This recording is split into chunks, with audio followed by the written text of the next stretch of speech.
traumatismos son epidemiológicamente muy importantes.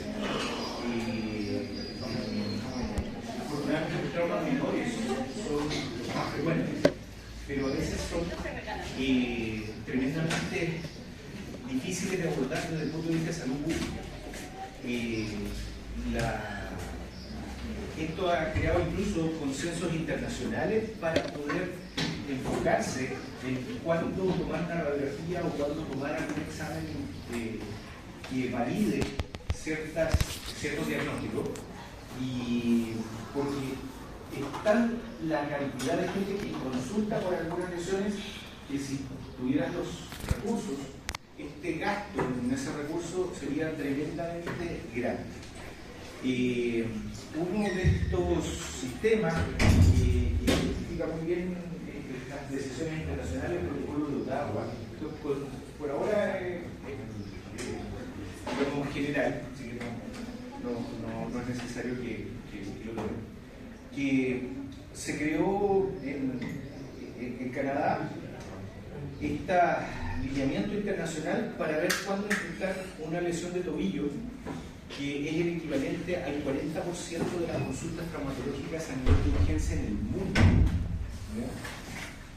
Y si a todos les tuviéramos que tomar una radiografía, dejando de lado lo que son las radiaciones ionizantes que se lleva el cuerpo, el gasto en plata es tremendo en lugares que efectivamente a veces no tienen los recursos, y por eso es que se creó esta reunión de expertos que definió que, por ejemplo, hay ciertos puntos dolorosos que tienen que estar dentro del examen físico, que te gatillen a tomar una radiografía, y aún así tienes el 70% de posibilidad de tener una lesión. Por lo tanto, esto es solo para ejemplificar de que lo más importante es la evaluación clínica, y que los exámenes, que en este caso debería ser una radiografía, es una etapa posterior para verificar el diagnóstico de fractura. ¿Se imaginan tener que tomar una ecografía a cada paciente que viene con una consulta porque me torcí, lo que sea? En estos momentos, a nivel privado, acá en la zona, si tú quieres tomarte una ecografía de parte blanda con alguien que tenga la capacidad, el equipo, la expertise, son 2 semanas fácil para poder hacer un diagnóstico ecográfico de alguna lesión específica. A nivel privado, a nivel particular, se supone que las cosas andan, entre comillas, más rápido de ese año. Y a nivel de sistema público, primero, no tener radiólogo de turno, salvo a cosas muy específicas, y claramente se van sumando con cosas mucho más importantes, como puede ser algún problema criminal, que hay que priorizar. Claramente son prioridades muy distintas. Entonces, hay que tener presente que en este caso, las fracturas tenemos que tratarlas por la sospecha clínica basada en el acto médico. ¿Qué es lo que es una fractura? La pérdida de la movilidad. Vamos a ver esto así de avance. Fractura es la pérdida de continuidad del tejido óseo, esponjoso o cortical.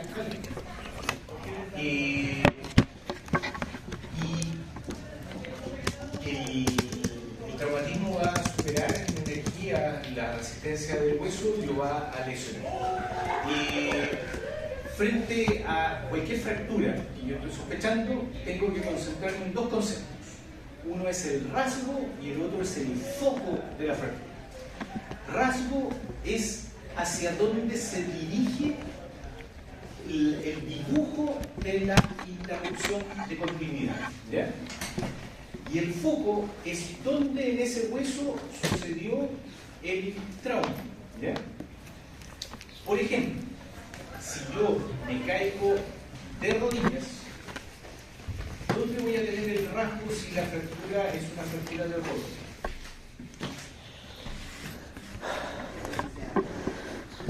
Este rasgo vendría siendo es, si la rótula es intralúcida, es de acuerdo a posición anatómica.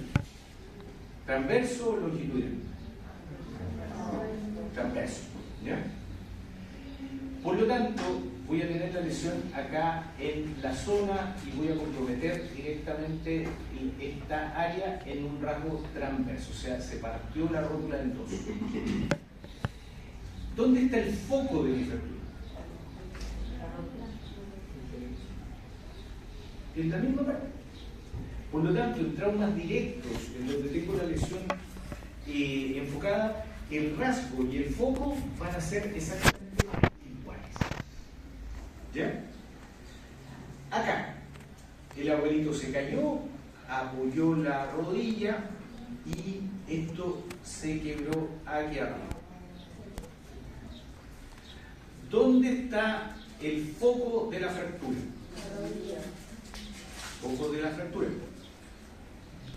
La cabeza del fémur.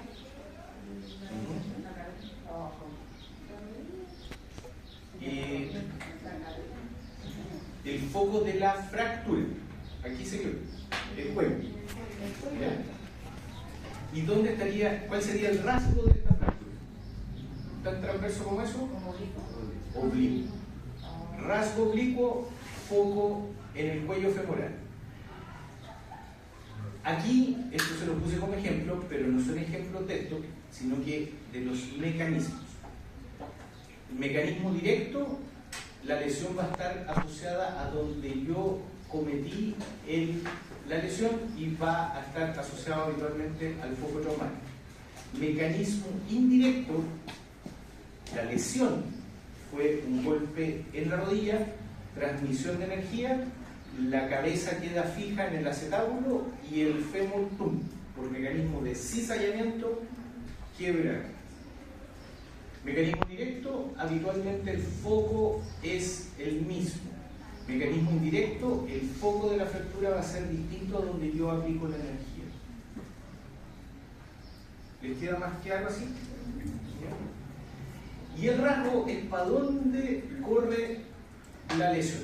En este caso, transversa, en este caso, oblicua. Lo vamos a ir repasando. Siguiente. Dale.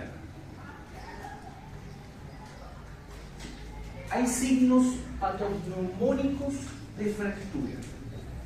Y ustedes estarían en condiciones de empezar un tratamiento de una fractura teniendo cualquiera de esos dos signos. Y no necesariamente tomar una radiografía, sobre todo si tenemos ambientes adversos o condiciones de pocos recursos. ¿Ya? Uno es que ustedes muevan el huesito y crujan, que haya crédito óseo en la zona del foco. Y lo otro, la movilidad anormal. Van a levantar la rodilla, se les dobla. ¿Ya? Esa movilidad anormal del segmento también indica que los huesos, que es el soporte de toda la carne, se rompió. Por lo tanto, ustedes tienen que iniciar tratamiento inmovilizando. ¿Ya? Acá no es patognomónico todo lo que es el proceso de inflamación, principalmente la hinchazón, el dolor, pueden estar también presentes, eso es un no patognomónico en otras lesiones como las esguince, contusiones, luxaciones, que afectan un segmento que maneje un soporte óseo. Y como ya vimos, pueden ser parte de otros elementos de todo lo que vimos en la clase inicial. Siguiente. Entonces, si cumplo cualquiera de esos dos, necesito la movilidad, ya tengo que... ¿Qué tiene hueso fractura? No se necesitan los dos. No. Por uno va. Ya. Ahora, si tienen los recursos y condicionan la posibilidad de verificar tu hipótesis diagnóstica, la idea es que verifiques esa hipótesis con una radiografía. O sea, si estamos hablando de fracturas, es un hueso, el hueso tiene calcio, el calcio es radioopaco y nos sirven las radiografías para poder identificar este hecho. ¿Ya? La Lex Artis en Chile permite que el médico general tenga la capacidad de interpretar una radiografía y completar el diagnóstico si sospecha una lesión osteoarticular. ¿Ustedes se sienten capaces de interpretar una radiografía? ¿De cualquier modo? Tienen que hacerlo, porque la ley acá en Chile se los exige. ¿Ya? Así que tienen 4 años más para practicar.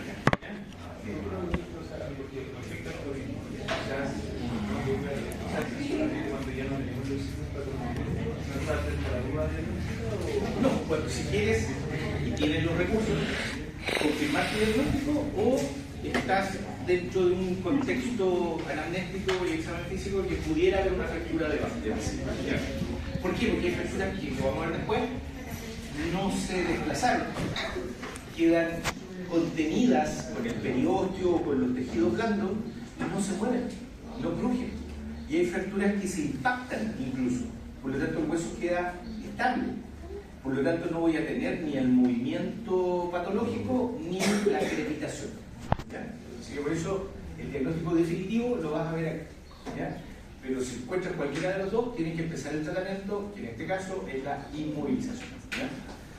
Y la única forma que ustedes como médicos generales, aparte de no estar en el hospital, se puedan salvar de no tomar una radiografía en un medio donde ustedes tienen,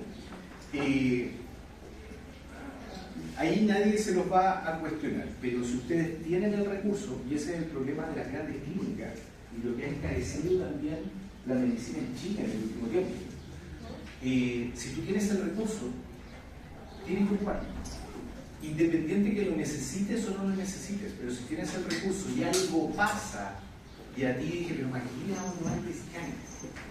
Y se lo toman en otro lado, la demanda es así de grande porque tenías la posibilidad de tomarlo y enriqueciste el proceso terapéutico o tienes un diagnóstico inadecuado.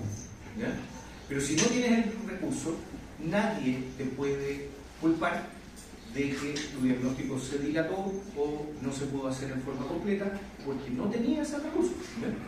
Y eso me pasó en algunas oportunidades cuando yo trabajaba como médico general. O sea, en algunas oportunidades yo quedamos aislados. Yo hice médico integral en Pichufquén, se cayó el puente de Pichufquén y teníamos que pasar por Villarrica a mis pacientes para poder ir a tomar una radiografía de moco. O sea, 4 horas en ambulancia para la vuelta para ir a tomar una radiografía.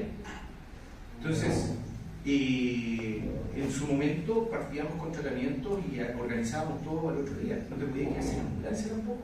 ¿No? Y ahí es donde nosotros, estando en un hospital tipo 4, teníamos que atender, sacar guagua, la cesárea la hacíamos nosotros. En ese tiempo no había anestesistas en todos lados, así que nosotros poníamos la anestesia y más encima teníamos que solucionar los problemas con los camiones cortados.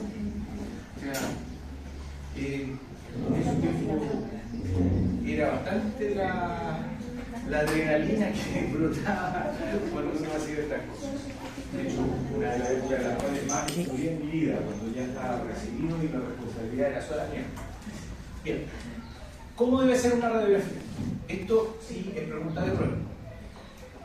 De la mejor calidad posible, pero eso ya no depende de ustedes, sino que de la persona que la va a tomar, el tecnólogo y el equipo, focalizadas en el punto de mayor dolor de la persona, que refiere, al menos en 2 planos, si es un hueso y si es una articulación, ideal en 4 planos, para poder ver algo de la tridimensionalidad de la articulación, de la calidad, ¿ya?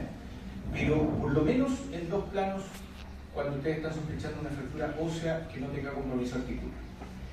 Los riesgos de la radiografía, la única contraindicación relativa es que la paciente esté embarazada. El resto, si tienen el recurso, si lo están sospechando, rayos. ¿Ya? No se puede. Ya no va, vale.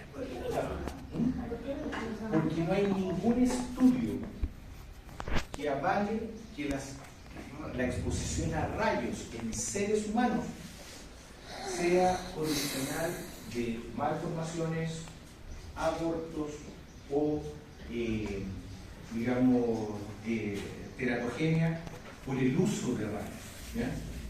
Y eso, actualmente, con la radiología digital, la exposición a rayos ha ido bajando a condiciones mínimas. Pero hay exámenes y exámenes. Por ejemplo, si ustedes toman un escáner desde el punto de vista de emisiones ionizantes, es el equivalente a que una persona se irradie con una radiografía de tórax durante un mes.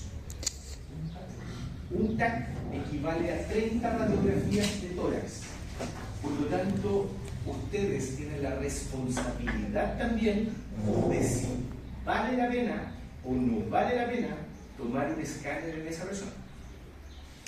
Y es por eso que las resonancias en general están siendo más utilizadas, porque no son tan potencialmente invasivas desde el punto de vista de emisiones ionizantes con los pacientes, ¿ya? Pero un TAC de reconstrucción para poder descartar cualquier fractura en una persona politraumatizada inconsciente se demora 3 minutos en pasar el escáner completo por el cuerpo, y una resonancia se demora 30 minutos en un segundo. Entonces, todos los exámenes tienen sus pros y sus contras, y eso ustedes tienen que aprender. Bien. Sigan. Dale. Entonces, para ir entendiendo, hay muchos puntos del cual uno se puede pasar para clasificar las fracturas. De acuerdo al compromiso óseo, o sea, qué tanto tejido de ese hueso se me rompió. Puede haber una fractura completa, que habitualmente uno lo va a ver en las fracturas de los huesos maduros, del adolescente hacia arriba, en donde todo el hueso está partido en dos, ¿ya? O incompleta, en donde el hueso está parcialmente comprometido, en donde tendríamos fracturas de una sola cortical, como en tallo verde. Se dice tallo verde cuando uno pasa y le pega a una plantita y la rompe, quedan colgando de la parte del bordecito de la planta, ¿ya? Entonces, una de las corticales queda libre y el resto se quebró. O el hueso ni siquiera se quebró, mira, y el hueso está íntegro, pero está doblado, está chueco. Esa es una deformidad plástica, y estas dos cosas son súper frecuentes en niños, principalmente en lactantes y niños mayores hasta los 5 o 6 años, ¿ya? Si yo me fijo para dónde va el rasgo de fractura, o sea, la dirección que está comprometiendo el hueso, voy a tener fracturas oblicuas, transversas, espiroides, compresivas, y esto yo incluso lo puedo corroborar también con lo que me dice el paciente cómo fue su lesión, ¿ya? Y ver anatómicamente, recordándome qué es lo que pasa al lado de donde está ese hueso, las estructuras que pudieran estar comprometidas. La ubicación del rasgo, epifisiarias, metafisiarias, o sea, debajo de la epífisis o de la diáfisis, proximal o distal. ¿Cómo están las partes blandas? Como les dije en la última diapositiva anterior, a veces es tan importante, sobre todo en elementos de fracturas expuestas, el estado de partes blandas más que el hueso incluso. Entonces, si las partes blandas permitieron que el hueso no se expusiera al exterior, vamos a hablar de fracturas cerradas, y cuando están abiertas o expuestas, es porque las barreras de partes blandas, músculo, periósteo, tejido celular y piel, están por lo menos indemnes, por lo tanto hay menos riesgo de infección porque no hay contaminación directa. El grado de conminución, o sea, la cantidad de pedacitos que tengo en esa fractura, que tengo solamente un solo rasgo, por lo tanto no hay ningún otro pedacito asociado, fractura no conminuta, rasgo puro. Fractura segmentaria, conminuta porque tiene muchos pedacitos, conminución en mariposa, y parcelares o avulsivas, que nos vamos a ver como ejemplo más. Y si el rasgo de la fractura además tiene cierto grado de desplazamiento, van a haber fracturas desplazadas o no desplazadas. Y algunas muy características, como por ejemplo montadas. Y ese rasgo se llama bayoneta. Y la bayoneta es el rifle y que le ponen el cuchillo adelante que va enganchado por debajo, y por eso tiene esa forma como en Z, la cabalgada o bayoneta, o fracturas, como les decía, que van imbricadas por compresión y se llaman fracturas impactadas. Siguiente. No. Un ratito. Doctor, ¿qué fractura es esto?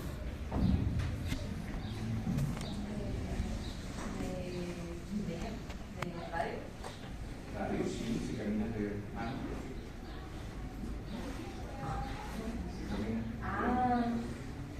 No.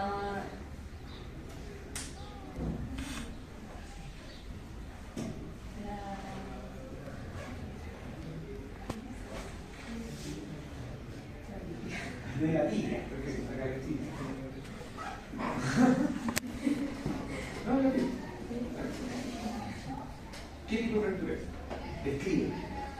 Porque eso es lo que yo te voy a pedir al otro lado del teléfono cuando yo esté de turno, estés de turno y te llega a hacer el teléfono al revés. ¿Ya? Maravilloso. ¿Es de tibia o de pierna? No es necesario que lo sepa, pero tibia. Solamente la tibia es la que me da. También puede ser una fractura de peroné. Pero cuando están los dos huesos comprometidos, independiente de la ubicación, es fractura de pierna. ¿Ya? En términos de lenguaje. En fractura de antebrazo es lo mismo. Radio, cúbito o antebrazo. Entonces, fractura de pierna, ¿de qué segmento de la diáfisis? Perfecto. Con minuta, no con minuta. Sin compromiso de la planta. Bueno, igual eso no se porque vería. no está tan hinchadito por él. ¿El compromiso planta carta cómo se ve? ¿Eso no se ve más clínicamente? Es que de alguna manera no hay elementos externos, pero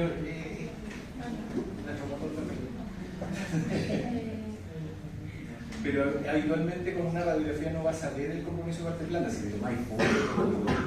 Ay, que cosa, pensé que como se ve lo que no ha resultado, la más se ve. Claro, no está tan hinchadito, se ve bastante bien. No, por eso mismo tengo desde la copa.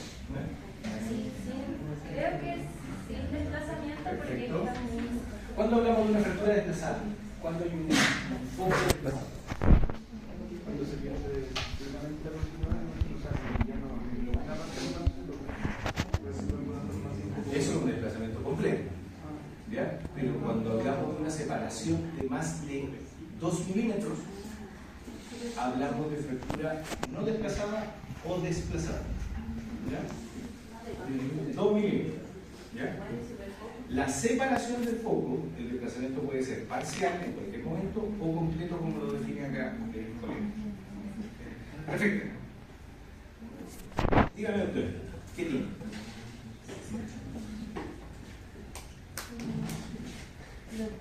¿Tú lo viste? Una fractura de tibia a nivel de la diáfisis, no con minuta, sin desplazamiento, sin afectación de la parte blanda, transversa, creo que es ¿Abierta o cerrada? cerrada. Perfecto. Ya. Por el ingreso no lo mandan mañana. Porque el tratamiento de la fractura es de inmovilización. Papel alto, antiinflamatorio, y mañana vemos si lo operamos porque este es un clavo. Perfecto. Doctor. Segundo caso.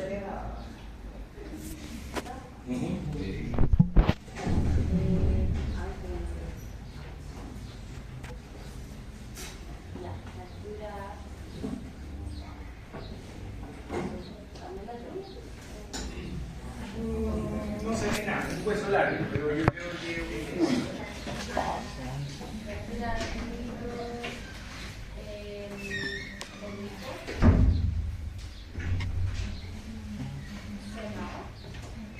Ya. Voy a hacer No se alcanza a ver, pero si esa puntita salida de la piel puede ser una fractura expuesta.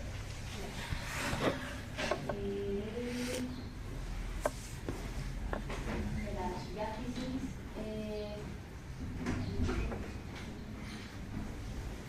¿cuántas horas? Con minuta es más de 2 fragmentos. Pero aquí, esta se llama ala de mariposa, porque es un triángulo, no se ve bien, no sé si la imagen la ven ahí. Ahí está esa línea negrita que tienen ahí, que uno ve por acá, esa es un rasgo de fractura. Entonces, esta es una mariposa. ¿Ya? Fractura inestable per se, hay que fijarlo completo con placa para que volverlo a estructurar. Es común, pero en ala de mariposa. Ah, ¿Ya? ya.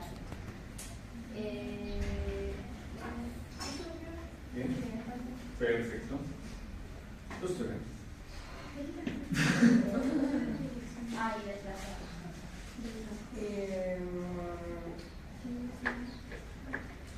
Ya, esa yo creo que te remo. ¿Por eso? Sí. Ya. Sería. Ya, o sea, oblicua, diafisiaria, cerrada. Ya, ahí yo no repito el tema del desplazamiento, pero sería desplazada, porque está como. Hay 2 milímetros Sí. desplazados. Porque cuando está en bayoneta es como la otra, como que queda. En bayoneta vendría siendo una fractura desplazada en bayoneta. En bayoneta, claro, sería. Está montado, cabalgado. Y sería.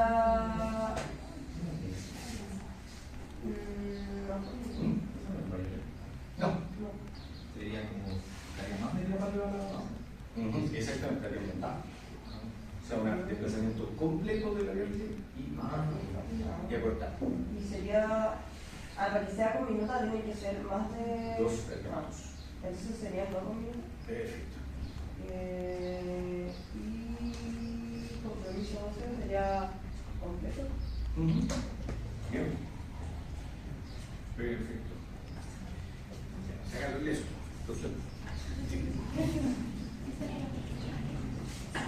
Soltemos esa que se ve media fea, pero está de acuerdo. Esta.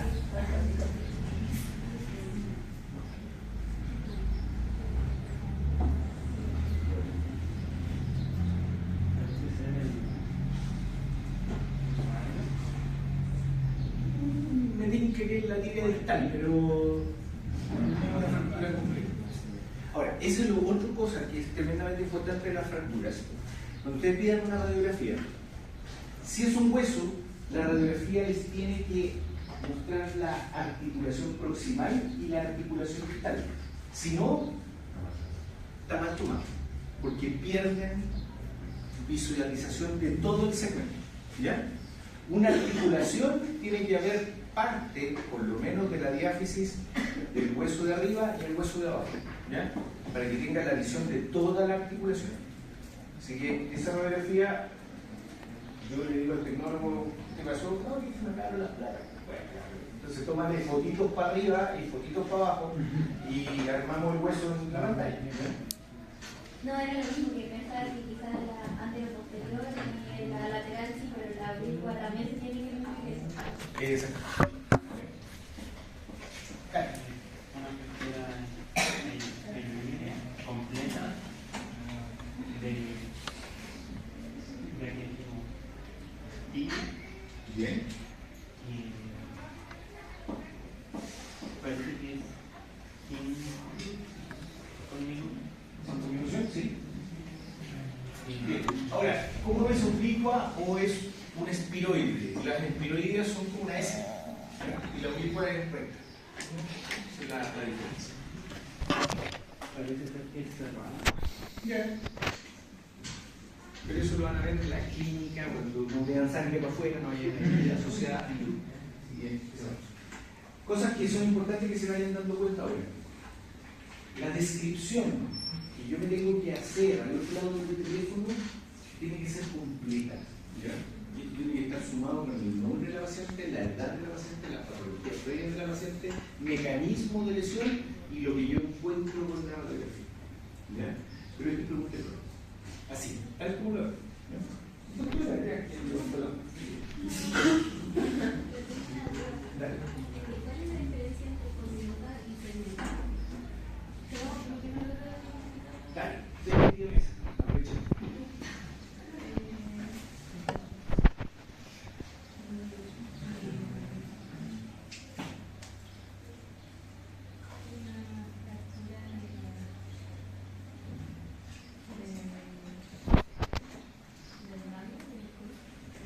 Esta es la rodilla.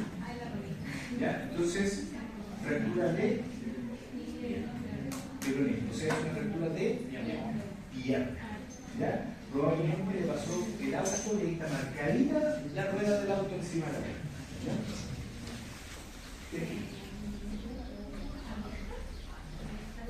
Sí, yo creo.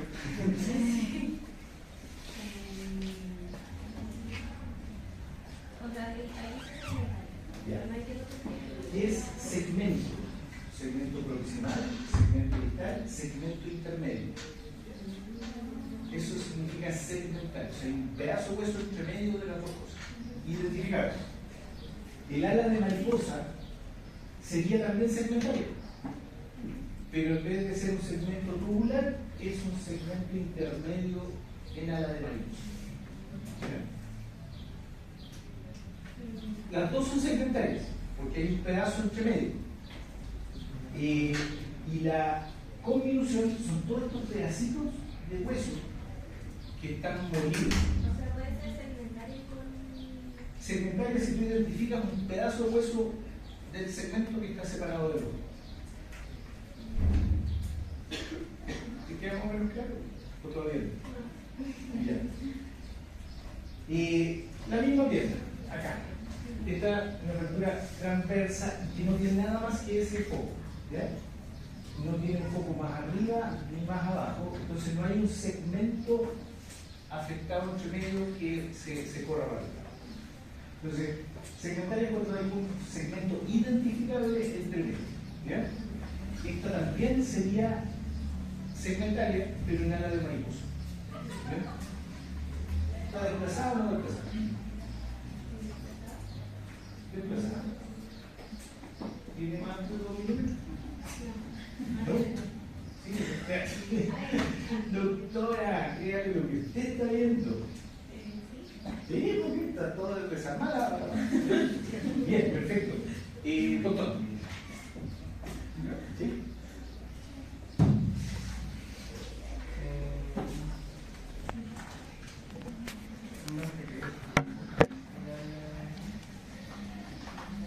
Antebrazo. Entonces sería una... sería completa. ¿Ya? ¿Es completa? Ah, incompleta. Incompleta. ¿Ya? Sería... tallo verde. O es tallo verde. ¿Ya? Tallo verde por lo que yo decía. Está roto parte del hueso y está una cortical interna en este hueso. En este hueso, incluso las dos corticales no están como lo que están doblados. En estos casos, aquí, lo que uno hace es quebrar lo que el accidente no quebró para enderezar los huesitos y ponerle unas agujitas de tutor para que queden los dos lados en su lugar. Porque aquí va a pegar eso y el hueso va a crecer chueco. Porque los dos lados ya no se ven redondos. Exactamente. Hay cierto porcentaje de posibilidades de que el hueso vuelva a su lugar, pero son ángulos muy, muy menores. Desplazamientos mayores, ustedes tienen que llevar el eje a natural. ¿Ya? Bien. La diferencia, bueno, aquí se ven las dos cosas, pero teóricamente tallo verde con rotura de la cortical visible y deformidad plástica, o en este caso información de los huesos, es cuando se dobla, pero ustedes no identifican el rasgo de Yo tengo una duda. ¿Las espirolíneas van a ser siempre impactadas o pueden no ser desplazadas? ¿La espiroide? O sea, puede ser no desplazada, pero el rasgo es el espiroide, o sea, la forma para donde se fuera. Pero, por ejemplo, cuando desplazamiento para ¿cómo que están desplazados? Es que va a depender de otros factores. Claro, porque si hiciste la torsión, volviste, no te caíste, no hiciste ninguna cosa, el hueso se quedó en su lugar, pero se quedó. Bien, sigamos. Ahí. Tratamiento. El objetivo es que haya una consolidación completa y en la posición anatómica de ese segmento. ¿Ya? Aquí van a ser importante qué mecanismo causó la lesión, la edad, porque a medida que pasa el tiempo los procesos son los mismos, pero se van gatillando de forma lenta. Una fractura de fémur en un menor de 1 año se va a demorar 1 mes en pegar, solita. Por eso el tratamiento es con yeso, les ponen estos calzones con pata larga de yeso. En 1 mes va a estar pegado, ¿ya? Y a los 3 meses va a estar gateando. Pero un adulto se va a demorar 3 meses en pegar el fémur. Si es que pega, porque hay tanta masa muscular que los huesos se van a andar moviendo si uno no tiene buena inmovilización. Por lo tanto, una fractura de fémur se opera. Se le chanta un clavo por dentro que hace las veces del hueso hasta que el hueso pega. Pero no es para médicos generales. ¿Ya? Aquí vamos a tener una fractura de antebrazo al mismo nivel, por lo tanto, si tú le levantas el brazo, va a caerse. ¿Ya? Entonces, esa fractura, para mantener el eje anatómico, necesita un soporte, que en este caso son placas con torniquetos. Hay ventajas y desventajas en los tipos de operación. Lo que se busca efectivamente es que la funcionalidad se logre lo antes posible, incluso que el hueso pegue, para que la persona mantenga el movimiento. Esa es la base. Los principios básicos del tratamiento: que haya una reducción, o sea, una posición de la fractura en forma anatómica,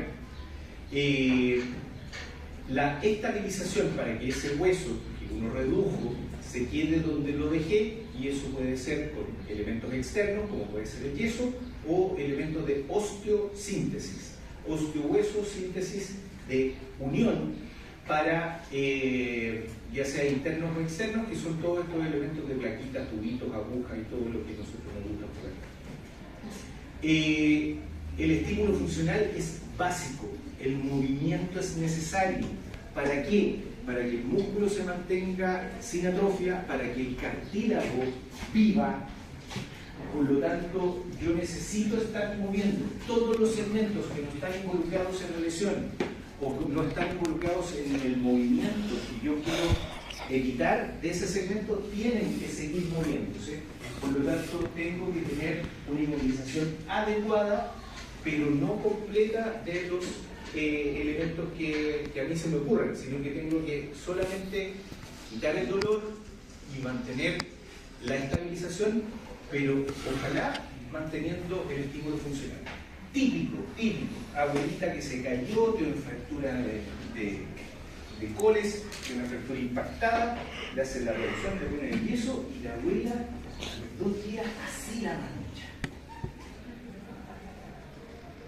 Muy frecuente, porque nadie le dijo que hiciera ejercicio. El primer día, lógico que duela, pero el tercer, cuarto día tiene que empezar a mover. De lo contrario, el hueso va a pegar y va a estar con la mano hinchada unos 6 meses más porque no la moviste. Las articulaciones se atrofian, el cartílago se daña y la musculatura también pierde funcionalidad. Y la rehabilitación, o sea, volver a usar la extremidad y la articulación lesionada en la vida diaria y laboral. Siempre. Entonces, ¿cuánto tiempo sería como inmovilización antes de volver a moverse? El segmento. ¿Ah? Le pregunto a ChatGPT ya. Ahora lo vamos a ver los procesos. Te lo voy a contestar después de Entonces, aquí tenemos una fractura. Descríbalo.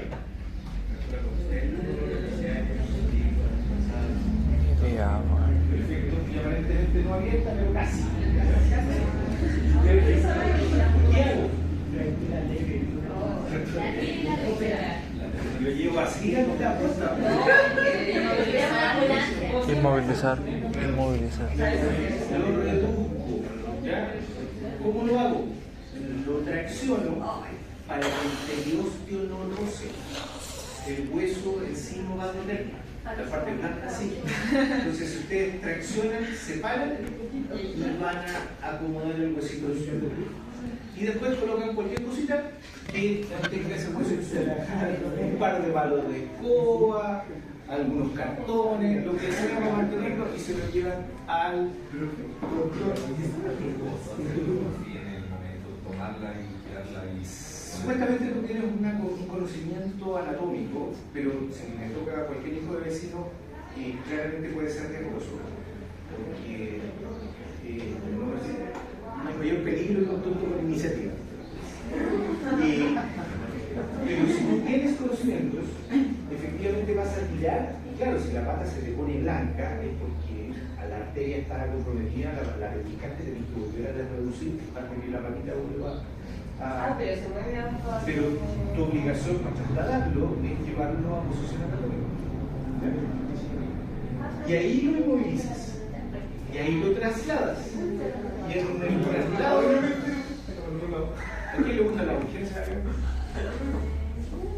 En el traslado se lo llevan al doctor. Se le llama usted. Ya, ¿qué hace?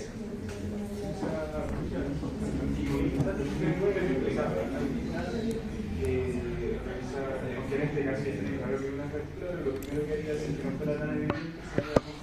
Ya, perfecto, tenía una fractura. Y en ese caso, ya inmovilizarlo, o sea, la manera de la imagen, por la ley. ¿Por qué crees que fue una fractura? ¿Tú no estuviste en la pelea de MMA? O sea, por lo que me plata, ¿Ya? ¿Cuáles son los signos cuando tenemos una fractura? Y la movilidad anormal. O sea, no la cadera un dedo, la pata dura. ¿Ya? Entonces, tenía una fractura. ¿Qué haces con él? Lo inmoviliza. Te lo llevó el doctor, así que está bien inmovilizado por lo que encontró. ¿Ya? ¿Por qué? Estabilizar, ¿cuál es el término de estabilizar? ¿Qué es lo utilizas? ¿Cuál es tu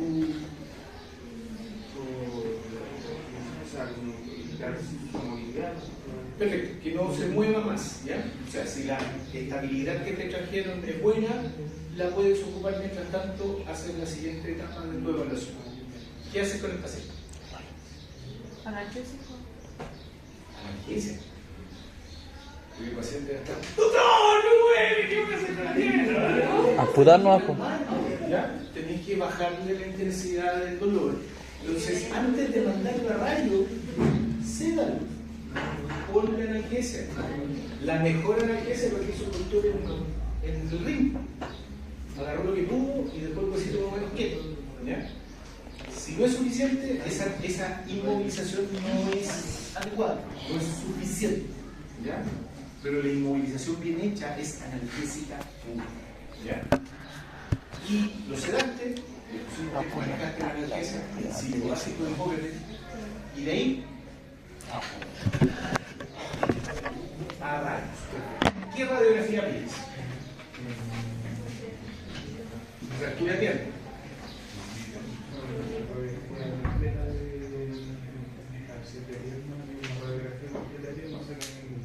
De pierna, y te llega esa radiografía. ¿Está bien tomada o no bien tomada? No, es exactamente. ¿Ya? ¿Se la devolví al radiólogo? No, te quedas con esta. ¿Y si tuviera ocho lesiones más arriba? Le pediría por último como las fotos, como usted me gusta, como para completar la imagen. Perfecto, nunca se queden con una sola placa que no es suficiente.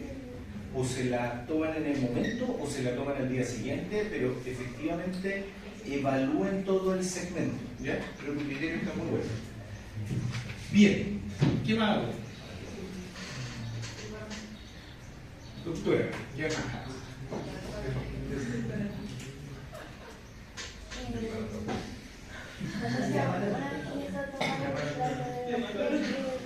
Día sábado, segunda pelea de la mañana.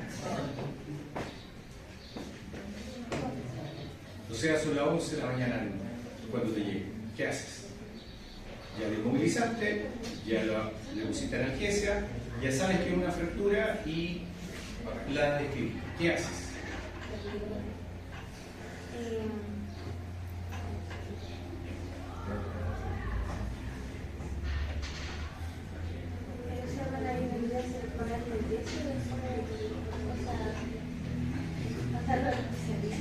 A la especialidad.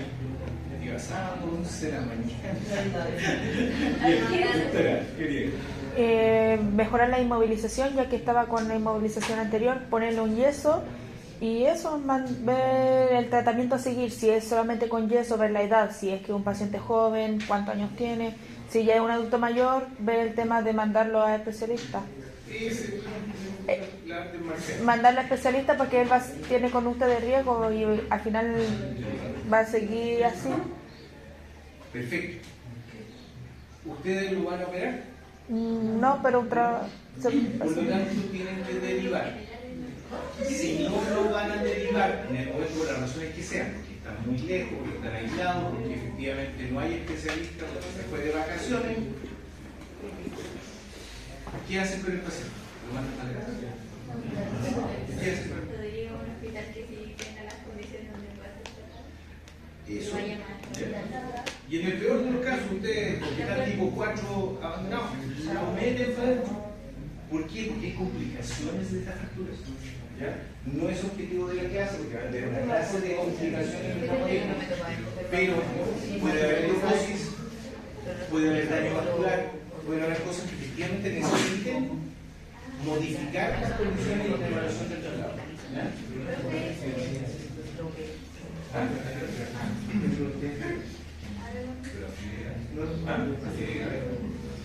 O sea, antiguamente, antes que inventaran los fioritos, que se empezaron a inventar en la Segunda Guerra Mundial, todo se trataba de hasta la fractura de columna. Eso desde aquí. Eso.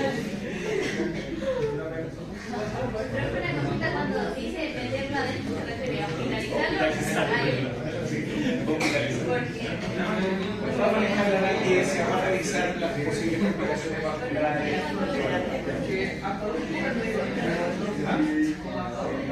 Hasta que tú le pases al paciente la voz. Aquí tenía el testimonio, el cachito. Mientras no hagas eso, o sea, no metas al paciente a la ambulancia y ya coordinaste su traslado, la responsabilidad es tuya. Y si estimas que el paciente no puede ir solo y cualquier complicación en el camino puedes resolverla o tienes que resolverla tú, acompaña al paciente. Eso se llama traslado medicalizado. Pero mientras tú no lo entregas a un centro que resuelva más allá de lo que tú puedas, la responsabilidad médico-legal es tuya. Y esto cuando está como en la calle, pasa algo así, pero por ejemplo, digamos que ya estoy en el hospital, ya llega un paciente así, yo ya estoy en el centro, ¿a dónde puedo llevar ahí? Es que ese centro le va a servir para todo el resto del tratamiento, ahí lo vas a operar. No, tenés que derivarlo a otro. Y para eso existen los helicópteros de traslado, existe la ambulancia medicalizada, existen otras instancias que uno puede coordinar para poder hacerlo si el paciente amerita ser trasladado a un centro de mayor complejidad con rapidez. Me quedó la duda, entonces, ¿me pondría el yeso o no antes de que llegue? Es buena esa pregunta. ¿El yeso cómo lo pone? ¿Completo? O sea, si está expuesto a la ferida, debería Fíjense así les duele, ¿ya? Y un golpe importante. ¿Qué pasa con ese zona? ¿Cuál es el componente de la inflamación que nombraron acá? Aumento del volumen. ¿Ya?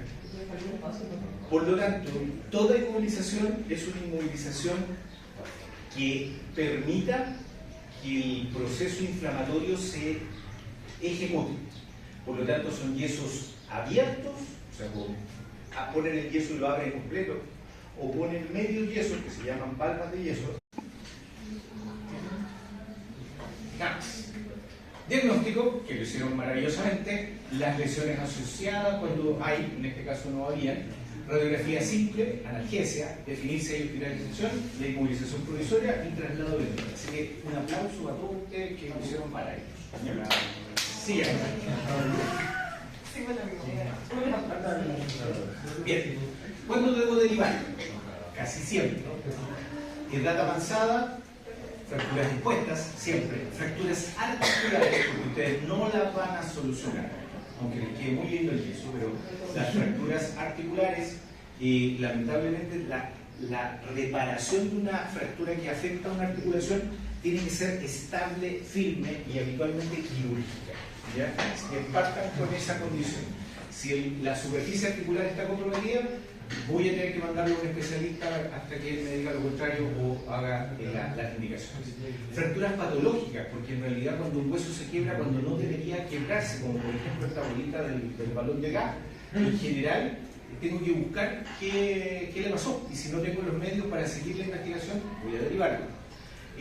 Las fracturas conminutas son fracturas inestables, por lo tanto habitualmente quirúrgicas, y si yo veo que la pata no la siente o efectivamente hay alteración vascular, la extremidad me llegó blanca y yo movilizando el hueso a su lugar no cambia de color, en general hay una arteria cortada y voy a tener que solucionarlo de inmediato antes de 2 horas, reparar la lesión vascular.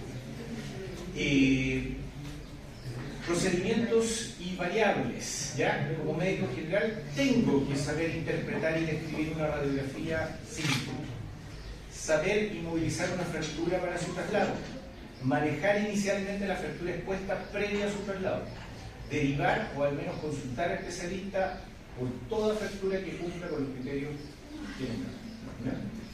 Siguiente. Ahora, necesito que el hueso pegue y su proceso se llama consolidación. Tenemos 2 tipos de consolidación, directa e indirecta.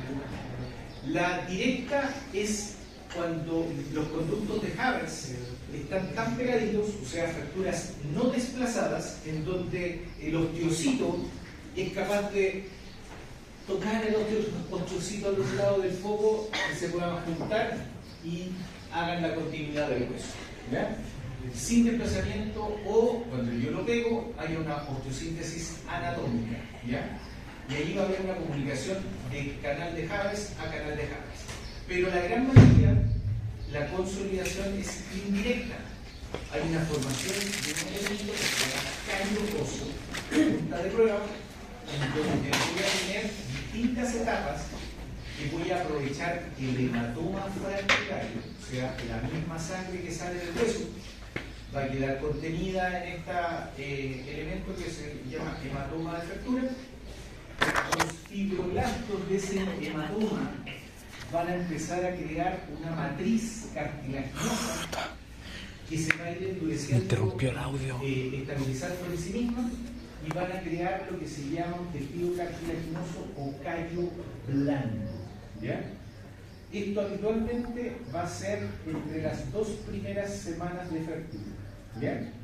Y ese callo cartilaginoso va a ir lentamente llenándose de calcio por los mismos osteocitos que hay acá, y va a empezar a sellar el defecto. Y cuando ya el defecto esté totalmente sellado, voy a tener mi hueso con un callo óseo, ¿ya? Duro, con la misma función del hueso. Y después, si ustedes tienen menos de 2 años, pueden llegar a esto. Es una remodelación. Todo lo que sobró se come por los osteoblastos y voy a tener un hueso que yo no voy a poder identificar del hueso normal. Pero esto muchas veces no se cumple en el esqueleto del adulto, es solamente en el esqueleto infantil con esa capacidad. ¿Ya? Sigue. El adulto llega hasta el adulto habitualmente va a llegar hasta un callo. Y aquí tenemos la representación temporal de las 2 semanas del periodo inflamatorio. Empieza el callo blando a la tercera, se extiende hasta los 3 a 4 meses, que va a durar 12 semanas en pegar el hueso a callo duro, y de aquí para adelante empieza la remodelación en forma paralela al tejido que va soldando, y muchas veces la remodelación no llega en el adulto. Entonces siempre va a estar cortito, ¿ya? Así que esto es extremadamente importante que ustedes lo sepan. Y no confundir consolidación, que es que el hueso pegue con hueso, a remodelación, que es que el hueso pierda todo el tejido adicional, ¿ya? Porque son 2 términos distintos. Factores a considerar: la irrigación es básica, y la irrigación del hueso va a estar dada por el periósteo y por las inserciones musculares, como ya les decía. A través de la musculatura va a llegar el aporte de material de reparación para que se creen los callos óseos. La estabilidad, que ese hueso se quede quieto, va a depender de cuántos músculos también, si bien es un factor muy bueno para material de reparación, es un factor muy malo si el músculo es muy potente y lamentablemente ejerce tracciones sobre el hueso y lo moviliza. Por lo tanto, cuando un hueso es inestable, tengo que dejarlo quieto, y ahí ocupo elementos de inmovilización externa o interna, para estabilizar. ¿Ya? Y ahí uno tiene que definir como especialista qué ocupo para cada frente. Siempre. Entonces, a veces las fracturas van a ser necesariamente operadas con placas rígidas de tornillos, y los resultados pueden ser muy buenos, o ocupar para rasgos menores clavos de endovedulares o elásticos, también como estos que son dobles, o inmovilizaciones externas, que son estos tubitos con pines que mantienen y se saltan el callo del foco para curaciones, para mantener la estabilidad y intervenir el foco. Esto uno lo ocupa, por ejemplo, en los politraumatizados que van a la UCI, que están inconscientes, pero que tienen heridas. Entonces uno le instala estos tutores externos para que las enfermeras lo puedan mover, dar las curaciones que necesite, la persona pueda ser modificada sin tener que hacer la osteosíntesis interna hasta que las partes blandas lo permitan, porque si no te quedan los forados que no los podéis tapar, pero que por el injerto después para poder tapar el daño de partícula. Sí. Lo último, ¿qué es lo que es una luxación? Porque en este momento hemos visto puras fracturas, ¿ya? Huesos quebrados o compromisos articulares. La luxación es una lesión que afecta directamente a la superficie articular, ¿ya? Es la pérdida de relación en la superficie. Y estas carillas pueden separarse parcialmente, que hablamos de subluxación, o totalmente, que hablamos de una luxación completa de esa articulación. En algunas articulaciones fibrosas, como por ejemplo la sindesmosis o la sínfisis púbica o la sindesmosis del tobillo o de la crónico-clavicular, vamos a hablar de diástasis, ¿ya? Cuando se separa el cartílago fibroso. Pero en articulaciones móviles con cartílago hialino vamos a hablar de luxación, ya sea subluxación o luxación completa. La patogenia puede ser trauma directo, o sea, la persona que pasó el camión y le pegó con el espejo y el hombro se le salió, o cuando quedas agarrado con el dedo y te lo tuercen y te quedas mirando al sudeste. Entonces, ahí tú dañas traumáticamente en forma directa la articulación, o también pueden haber ciertas contracturas violentas musculares que te gatillan la pérdida de esta continuidad de la superficie. Jugadores de béisbol, gente que hace esfuerzos muy grandes, como por ejemplo la halterofilia, que levanta pesos importantes, la contractura muscular condiciona la salida de la articulación de su lugar. Sí.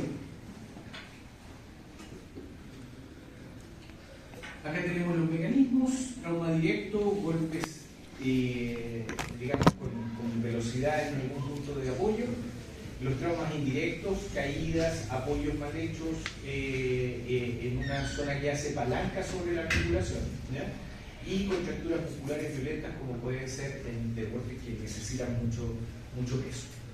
En general, cuando la articulación pierde su continuidad, lo que sufre es la cápsula y los ligamentos, que son refuerzo de la cápsula, y se rajan enteros. Y esa articulación tiene que pegar nuevamente con fibrosis este tejido para que mantenga la contención del movimiento, de lo contrario queda inestable, ¿ya? Como hay tejidos blandos, nobles, vasculares, nerviosos alrededor y pasando por todas las articulaciones, puedo dañarlos también cuando estos huesos salen hacia afuera. Y por eso es importante tener presente que pudiéramos tener lesiones del tejido vascular y nervioso, además de que en conjunto con lo más grosero que es la articulación fuera de su lugar, pueden haber pequeñas fracturas alrededor del área comprometida.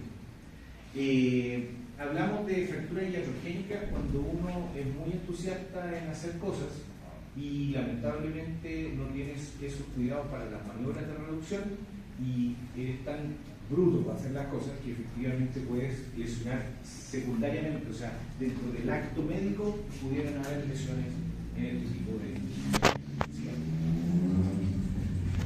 de... Y el daño del tejido noble periarticular siempre es importante identificarlo, palparlo, mirarlo, revisarlo.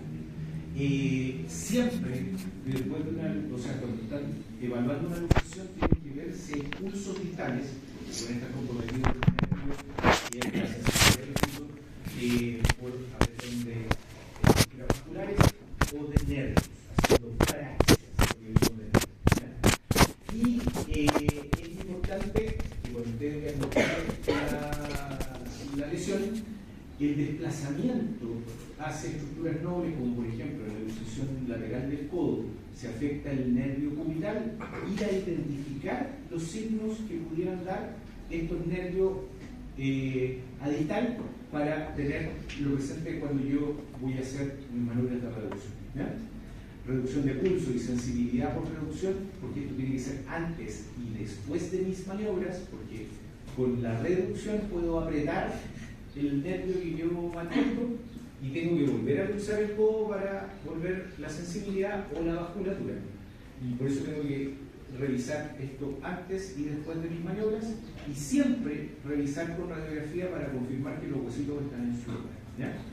Por eso es importante acá lo que puse en rojo, que esto no es solamente una articulación, sino que todos los componentes que pasan en la periferia pueden estar comprometidos. Siguiente. Luxaciones más frecuentes, la de hombro, son el 50% de todas las luxaciones que ocurren en el cuerpo, y dentro de las lesiones de hombro que pueden estar, la glena, eso debería estar ahí, no aquí adelante.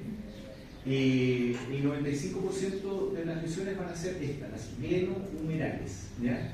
En distinta proporción, si aprietan ahí y vamos a ver más, van a tener un poquito de bibliografía. Y un poco las articulaciones hacia donde se luxa, y la más frecuente es la subacromial, o sea, la subglenoidea, aquí, hacia adelante, ¿ya? Eso es importante que ustedes sepan porque el 85% de las lesiones van para acá. Las otras lesiones hay que tenerlas presentes porque las típicas que uno ve en la tele, las maniobras de reducción de yoga, que le meten adentro, son luxaciones anteriores o por debajo de la glena, porque las otras hay que operarlas, quedan tan mal ubicadas en medio de los tejidos blandos que no van a salir con tirones fáciles, ¿ya? Sí, por eso es importante identificarlas antes. Siempre.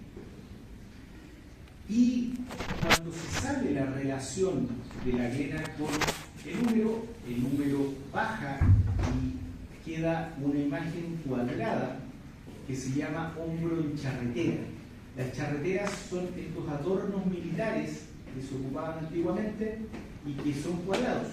Entonces se transforma un hombro redondito por el deltoides en un hombro cuadrado porque la cabeza humeral está por aquí abajo y se pierde la redondez del del deltoide para esa función. El problema está en que no es la única deformidad que va a causar el hombro en charretera. Y muchas veces el hombro va a quedar en su lugar, pero es la clavícula la que se salió. La abdomen clavicular es la que queda levantada y formando esta deformidad. ¿Cómo identifican entre una u otra? El hombro fuera de su lugar, el paciente va a estar en esa posición y ustedes, aunque traten de moverlo, no va a poder rotar el brazo. En cambio, las fracturas acromioclaviculares es la clavícula la que se sale. Entonces la movilidad del hombro no va a estar comprometida. ¿Ya? Es súper importante para que no despierten al traumatólogo, para que venga a hacer la reducción. ¿Ya? Sigan. Bien. El codo es la otra articulación que más frecuente se usa y va a depender de hacia dónde se sale, es donde la voy a identificar, luxaciones anteriores, posteriores, y lo malo del codo es justamente lo que conversábamos antes, que son las estructuras vasculares y nerviosas alrededor. Son fibrosas, habitualmente dejan secuelas funcionales porque forman una fibrosis muy marcada que la persona nunca recupera completamente la movilidad del codo, y por lo mismo, pasado el periodo inflamatorio de dolor después de una luxación, hay que empezar a mover lo antes posible para que no se cree esa fibrosis. Así que eso es importante. Entonces, en lesiones de codo siempre están presentes las lesiones neurovasculares. Siguiente. Otro ejemplo, luxación de la base del pulgar, como les decía, luxaciones por contractura y palancas de peso. Los dedos son muy frecuentes que se lesionen y pierdan la continuidad de las superficies articulares. Y en el auto, sobre todo gente que viaja con las rodillas muy pegadas a panel o viajas sentado así, pueden tener luxaciones de ambas caderas en distintas formas, porque la pierna que está flectada va a luxar la cadera hacia atrás. Habitualmente son luxofracturas, ¿ya? Y a diferencia de las fracturas de fémur, la fractura de fémur se quiebra el cuello y por lo tanto el cuádriceps tira el fémur y el fémur no va a rotar como acá, sino que te va a tirar la pierna hacia afuera. Va a haber lo van a ver cuando vean fracturas de cadera, pero lo que afecta a una fractura, o sea, se me cayó el abuelito y está con la pierna acortada y en rotación externa, fractura. ¿Ya? Las luxaciones son hacia atrás, la pierna va para adentro, acortada. Golpea aquí, se quiebra y se luxa hacia atrás. Esa es la diferencia clínica de una luxación con una fractura femoral. Siguiente. ¿Qué hago para confirmar mi luxación? Ocupo, aparte de la clínica, la pérdida de la relación del eje, la movilidad, el dolor. Tengo que ver si hay fracturas asociadas, por lo tanto la radiografía siempre me va a servir. Ojalá, como decíamos en la radiografía, en dos planos, pero de repente, ¿cuál sería el plano AP y lateral del dedo? Por lo tanto, en general, la idea es que tengan la visión de la articulación para ver que no haya otra fractura, pero ojalá en dos planos complementarios, no necesariamente AP o lateral. ¿Ya? Y siempre una radiografía antes y después de la reducción, porque este huesito que está acá, que puede haber sido, por ejemplo, después de la reducción y la manipulación y la reducción, le pueden dejar el dedo luxado para el otro lado. ¿Ya? Y claro, está más derechito, pero igual no se mueve, no está normal. Por lo tanto, tienen que tener la precaución de siempre verificar que lo que hicieron estuvo bien hecho hasta el final. ¿Ya? Y el hombro vuelve al lugar y la relación de la cabeza con la pierna. Siguiente. Tratamiento, la reducción. Aquí uno siempre tiene miedo, pero en la medida que vas ganando experiencia ya en el internado, lo ideal es que ustedes se peleen las luxaciones de hombro para que aprendan y hagan las cosas. ¿Ya? Siguiente. El ideal es que esta reducción vuelva a la superficie articular antes de 2 horas. ¿Por qué? Porque dijimos que la movilidad de la articulación es tremendamente importante para que el cartílago viva. Si ustedes tienen una articulación fuera de contacto, la articulación pierde la posibilidad de nutrirse y empieza el daño de cartílago. Mientras más horas pasen, como a veces puede pasar porque el paciente tomó recién oncecita y se cayó, salió del patio, 8 horas tenés que esperar para que le pongan anestesia y poder meter el hombro para adentro, el codo para adentro. Ya perdiste este tiempo ideal para que tu cartílago esté vivo y sano. Pero hay que hacerlo lo antes posible. El diagnóstico es clínico, radiológico y siempre tienen que tener una aproximación neurovascular distal a la lesión. Importantísimo la analgesia y la anestesia para hacer el procedimiento. Nunca lo hagan a capela con la guantocaína.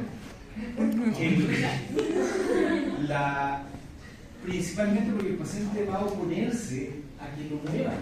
¿Ya? Entonces tiene que estar relajado, tiene que estar anestesiado, tiene que estar sedado para que efectivamente ustedes puedan efectuar las maniobras suaves.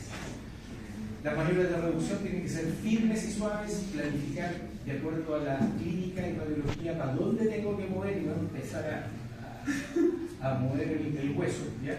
Únicas o las menos posibles. ¿Ya? Esto, así como se salió, ustedes van a veces con empujar y se acomoda solo. ¿Ya? Así que tampoco tienen que hacer tanta fuerza. ¿Ya? Siempre después revisar la clínica con el rango de movimiento, la parte neurovascular y una radiografía para concluir después con la inmovilización de esa extremidad. ¿Sí? Sí, aquí también se reacciona para reducir. Sí, pero siempre hacia donde tú sabes que tienes que orientarte con la clínica y con la radiografía para saber hacia dónde vas a tratar. Entonces, hay maniobras que no es el objetivo de esta clase, pero sí que ustedes tengan presente de conocer y ejecutar en la etapa de internado, que es la maniobra de Hipócrates, que efectivamente traccionas en las luxaciones subcoracoideas, que bloqueas con el pie, traccionas en 45 grados y el hombro sale y se encarga hacia arriba. Y en las mujeres o doctoras muy menuditas, yo les sugiero esta maniobra, que es la maniobra de Perkes, que es súper fácil porque agarran al chofer de la ambulancia y le dicen que tironee con una sábana para allá, agarran al auxiliar de la posta y le dicen que tironee con los brazos hacia acá, y ustedes lo único que hacen es meter la mano en la axila y van. ¿Cómo se llama? Maniobra de Perkes. Y la maniobra de Coger, que es un poco más violenta, pero es súper efectiva, es la que más me resulta a mí cuando las cosas no andan bien, y que giras así, violentamente hacen la abducción y rotación y entran todas, pero hay un riesgo potencial de fractura. Por eso tiene que ser suave, única, con las menores posiciones. Y también hay otras articulaciones que se luxan, como por ejemplo las caderas. Me llegó un milico, 2 metros de milico, que se le cortó la cuerda de seguridad en la tirolesa, porque ellos hacen aquí después de montañas, y se fue contra el cerro y cayó apoyado con las piernas para adelante, luxación de cadera posterior. Lo subimos a la camilla, lo anestesiamos, mismo caso. Me la ganó. Tenía tanta masa muscular que no podía moverlo. Así que lo tiramos al suelo y anestesiamos en el piso de pabellón. Y ahí el auxiliar con la pata aquí, yo por debajo, con el pie y entro. Así pasa con los factores distintos. ¿Ya? La microcirugía es muy bien. Y ahí ustedes pueden ocupar algunos elementos de tracción o con otros elementos para poder ejecutar la maniobra que necesita.